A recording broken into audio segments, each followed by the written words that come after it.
You walk out to the garden one morning in April, coffee still warm in your hand, and the lawn beside the vegetable bed looks like something has been plowing it in the dark. A ridge of loose soil snaking across the grass, a mound here, another mound 20 feet away. You press your boot down near the edge of the flower bed, and the ground gives slightly, soft and hollow, where there should be solid earth. Moles, or voles, which is a different animal doing different damage, but gets blamed in the same breath. And most folks could not tell you which one they actually have. So you call somebody. The pest control company sends a man out. He walks the property with a notepad, and he hands you a quote. A seasonal contract, $250, $300. Sometimes more, depending on how bad it is and how big your yard is. He sets traps. He puts down bait stations. He comes back in 3 weeks to check them and refill them. And here is the part that should bother you more than it probably does. He is not getting rid of the moles in your neighborhood. He is making your yard a slightly less appealing stop on their route through everyone's yard.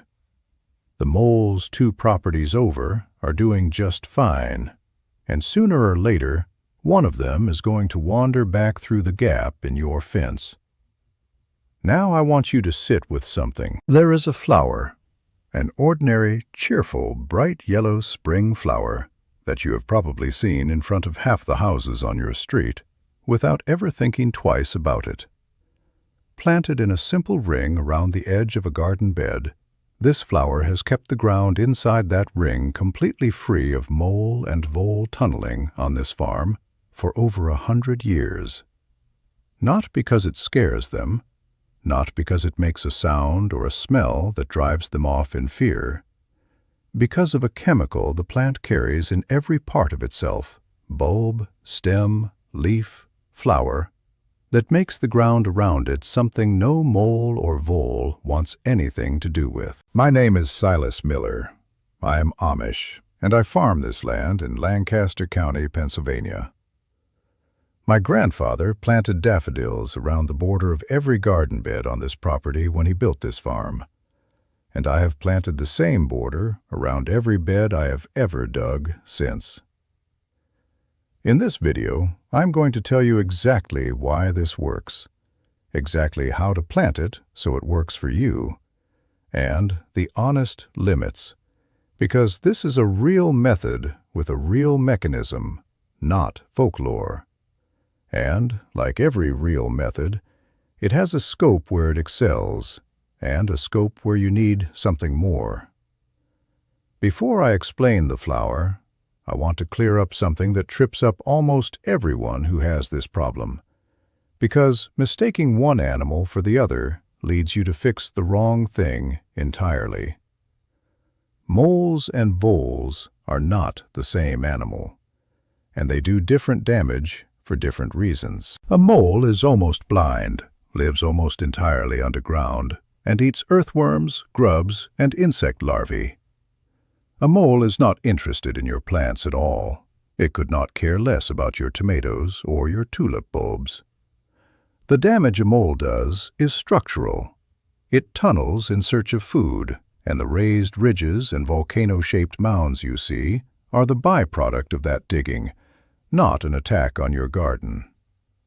A mole tunnel running under a flower bed can still damage roots and create air pockets that dry out the soil around your plants.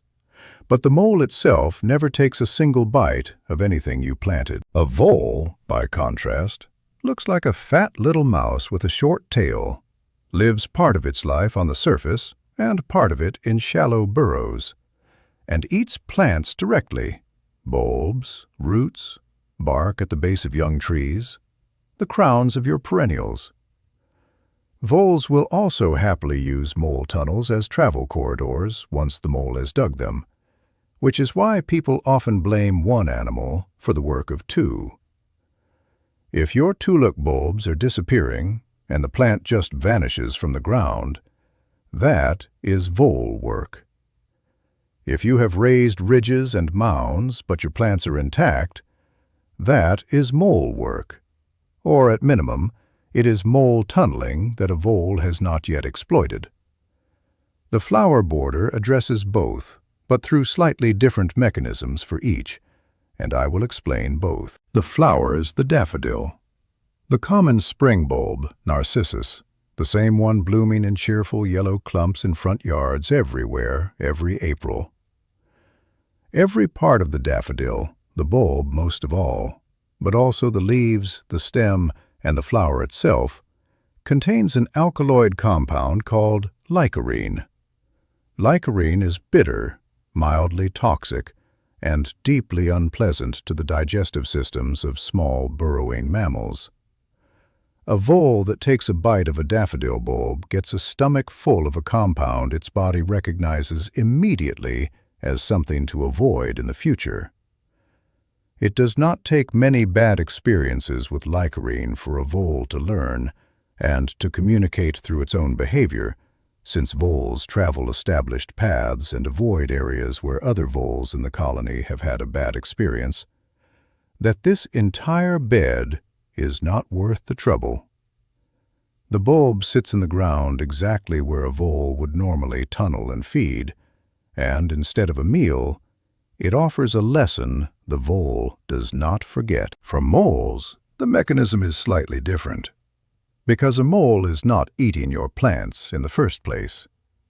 What the daffodil border does for moles is twofold. First, licorine leaches slowly from the bulbs into the surrounding soil over time, and that altered soil chemistry is believed to make the immediate area less attractive to the earthworms and grubs that moles are actually hunting for. Fewer worms, less reason for a mole to tunnel through that specific patch.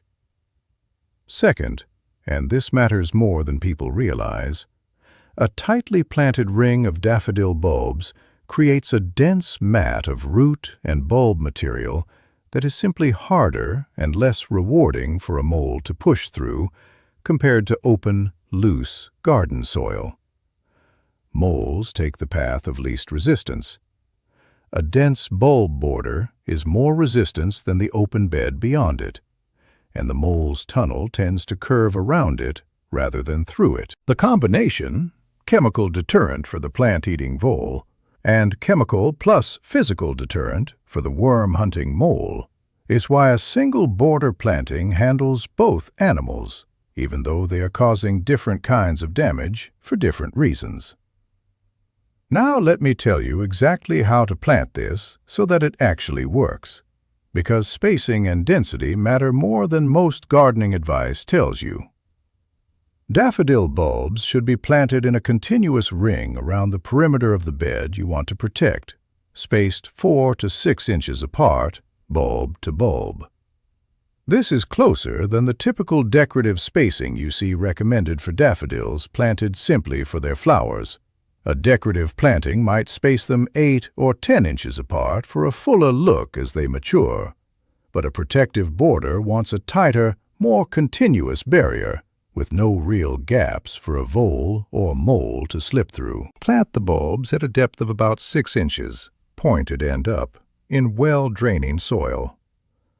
Daffodils are remarkably forgiving and will tolerate a wide range of soil types, which is part of why this method works in so many different gardens across so many different states.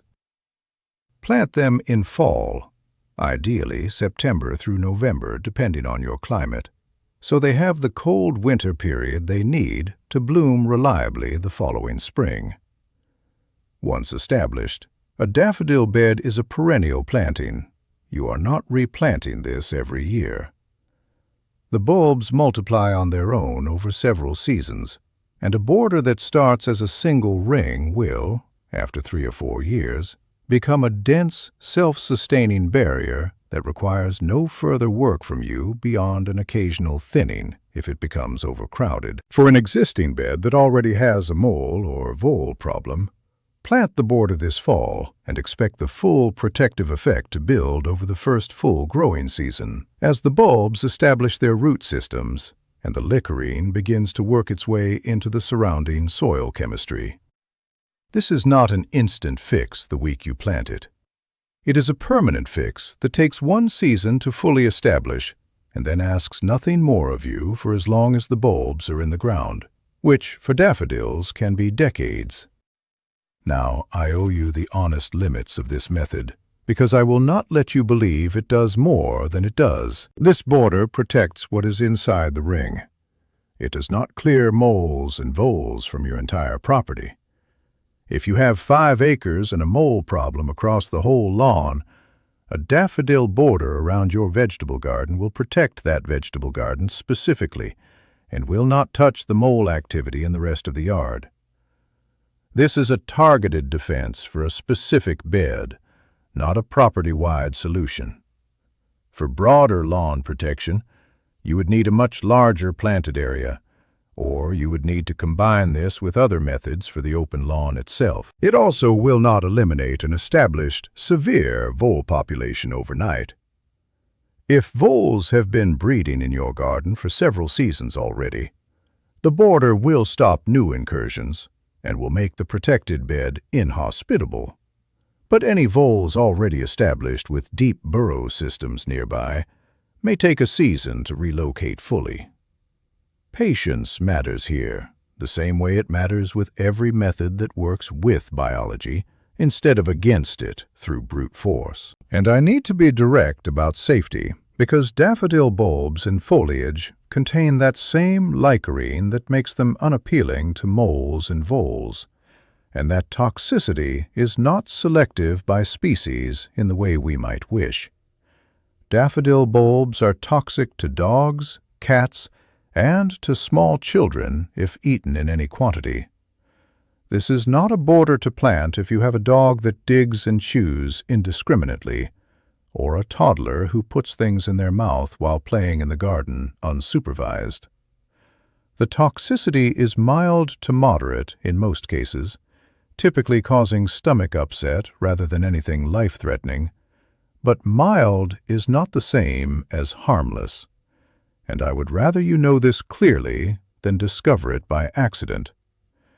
If you have digging dogs or young children with regular, unsupervised access to the garden bed, this method needs a fence or a supervised garden, or it is not the right method for your household at this time. For most households, gardens that adults tend, that pets are trained around, that children visit under supervision, this is no more concern than any number of common garden plants that carry the same caution, and daffodils have been planted in family gardens for generations without incident, specifically because the toxicity, while real, is mild, and the plant is not appealing to taste in the way something sweeter might be. Now I want to take a moment, because this is the part that matters most. Think about what we have just walked through.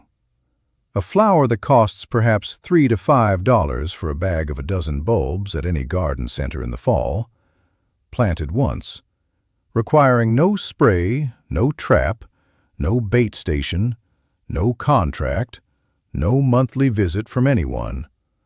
A plant that does the work itself every single day for as long as it is in the ground, which for a daffodil bulb is measured in decades, not seasons. And on the other side of that fact, an entire seasonal industry built on trapping and retrapping the same animals in the same yards year after year, because the underlying reason those animals were attracted to that ground in the first place, the worms, the grubs, the unprotected bulbs of other plants, was never addressed.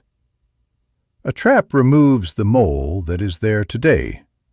It does nothing to make the ground less attractive to the next mole that wanders through next spring, drawn by the same earthworms that drew the first one. The contract renews because the yard never stopped being a good place for a mole to live. Only the mole currently occupying it changes. A border of daffodils changes the ground itself. It does not wait for a mole to arrive and then catch it. It makes the specific patch of earth inside that ring a place no mole or vole finds worth the trouble, season after season, without anyone needing to remember to do anything. My grandfather did not plant daffodils because he had read a study on licorene. He planted them because his mother showed him, and because 3 generations of watching which garden beds got tunneled through and which ones never did had taught the women in his family something the rest of the country has had to rediscover, generation by generation, every time someone forgets and has to call the man with the traps again.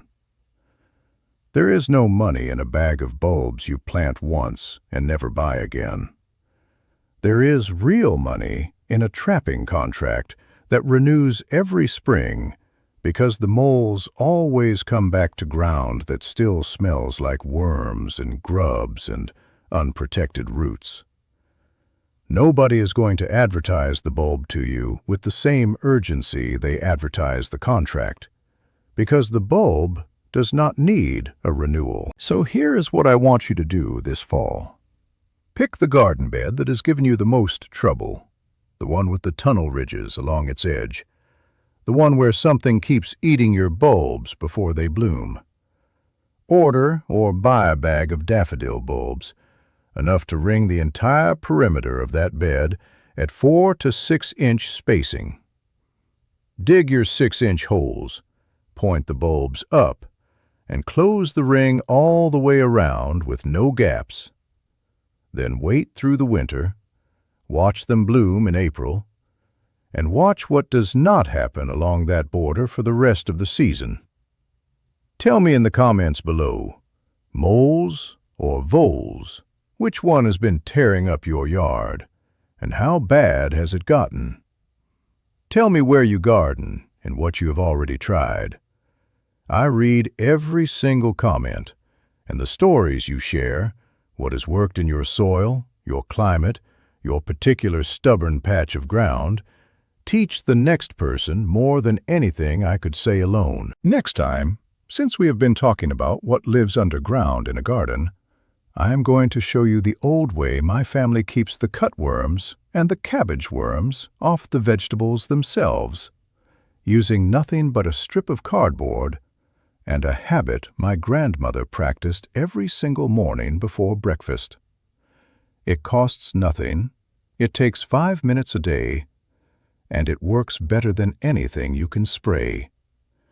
It is the natural next step after today, and you will not want to miss it. Until then, plant the ring, close every gap, and remember, the people who built this country with their hands knew things we are only just starting to remember.